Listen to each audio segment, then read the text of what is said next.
সাংবাদিক ভাই ও বোনেরা, সবাইকে ঈদ মোবারক। আপনাকে ঈদের শুভেচ্ছা জানাই। আপনাদের মাধ্যমে নগরবাসীকে ঈদের শুভেচ্ছা জানাই। এবং যারা আজকে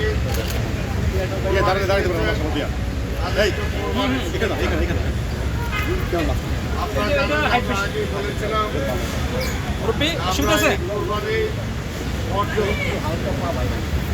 আমাদের মাননীয় প্রধানমন্ত্রী জনাব তারেক রহমান আমাদেরকে সময় দিয়েছিলেন 12 ঘন্টার মধ্যে প্রত্যেক দিনের কোরবানির বর্জ্য পরিষ্কার করতে হবে। আমরা টার্গেট দিয়েছি প্রতিদিন একটা 8 ঘন্টার মধ্যে আমরা বর্জ্য অপসারণ করব। প্রথম দিনে আমাদের বর্জ্য অপসারণের টার্গেট 15,935 টন। এই বর্জ্য আমাদেরকে ঢাকা শহরে সংগ্রহ করতে হবে। আপনারা বুঝতে পারেন এটা একটা বিশাল কাজ। এই কাজে নিয়োজিত আছে আমাদের প্রায় 13,453 জন আমাদের কর্মী নিয়োজিত আছে। এবং তারা সব জায়গা থেকে ময়লা আবর্জনা সংগ্রহ করছে। তারা স্টেজে নিয়ে আসবে।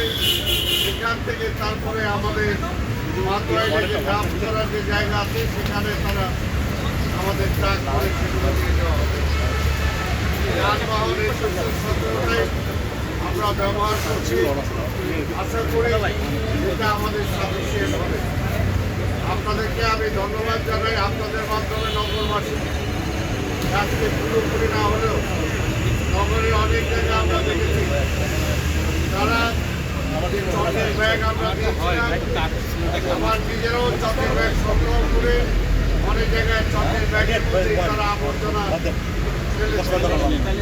কিছু কিছু জায়গায় আমরা দেখেছি তার ব্যর্থও ঘটেছে। বিশাল পরিমাণ বর্জ্য যত্রতত্র তারা সেগুলো ফেলেছে। ইনশাল্লাহ আমরা বিশ্বাস করি এই বছর যতটুকু ফেলেছে আগামী বছর জনগণও পুরোপুরি এই বিষয়টা অনুধাবন করতে পারবে। তারা কোথাও বর্জ্য এখানে সেখানে তারা ফেলবে না, এটা আমরা বিশ্বাস করি। তাই আপনাদের মাধ্যমে তাদেরকে আমরা একদিকে শুভেচ্ছা জানাই, আর একদিকে আবার সচেতন হওয়ার জন্য অনুরোধ করব। আপনারা দেখেছেন বিভিন্ন জায়গায় আমরা বলেছি, তারপরেও তারা গরুর যে বর্জ্য সেই নাড়ি ভুঁড়িগুলো ছিঁড়ে সেগুলো গোবর ড্রেনের মধ্যে ফেলেছে। এটা পরিষ্কার করা আমাদের জন্য খুব কষ্টকর ব্যাপার। আমাদের পরিচ্ছন্ন কর্মচারীদের জন্য এটা কষ্টের ব্যাপার।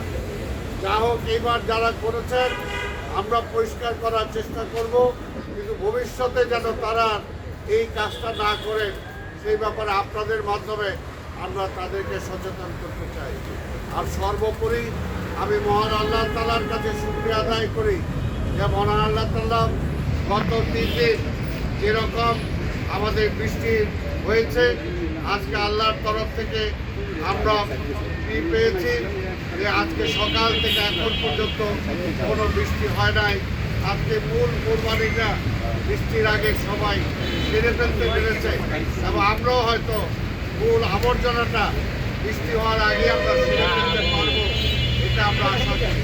পাশাপাশি আপনাদের মাধ্যমে জানাতে চাই বা আপনাদেরকেও বলতে চাই, আমাদের কর্মীরা কাজ করছে, কিন্তু তারপরও যদি আবার আমাদের কাজ করার পরে কোথাও কোনো আবর্জনা কোনো বাড়ি থেকে কোনো ফ্ল্যাট থেকে কোথাও যদি ফেলে যায় তাহলে তো সেটা আমাদের দোষ হবে না।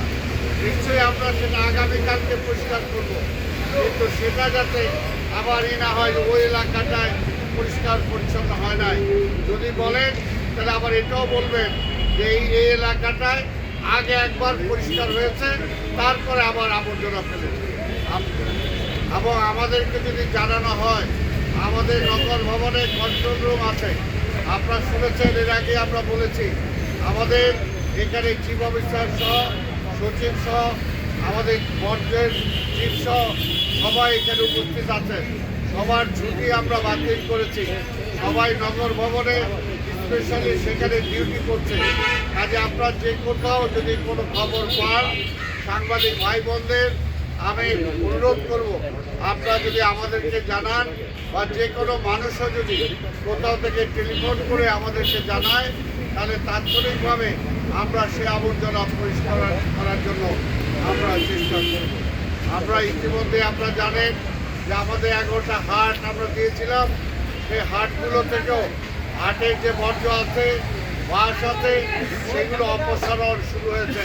সেগুলো ইনশাল্লাহ আমরা 72 ঘন্টার মধ্যে প্রতিটা হাট আমরা পরিষ্কার করে ফেলবো, এইটা আমরা আশা করি।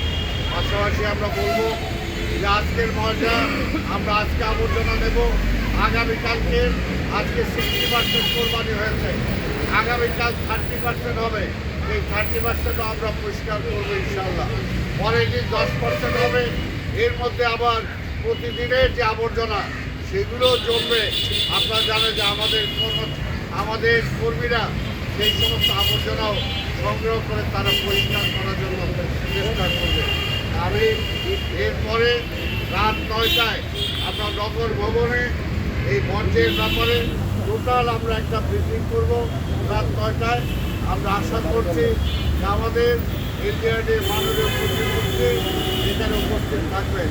আমি আপনাদেরকে দাওয়াত দিচ্ছি রাত 9টার সময় নগর ভবনে আমরা আজকে যে কার্যক্রম তার ক্লোজিং করব আমরা রাত 9টায়। আপনাদের সবাইকে ধন্যবাদ। খোদা হাফেজ। বাংলাদেশ জিন্দাবাদ।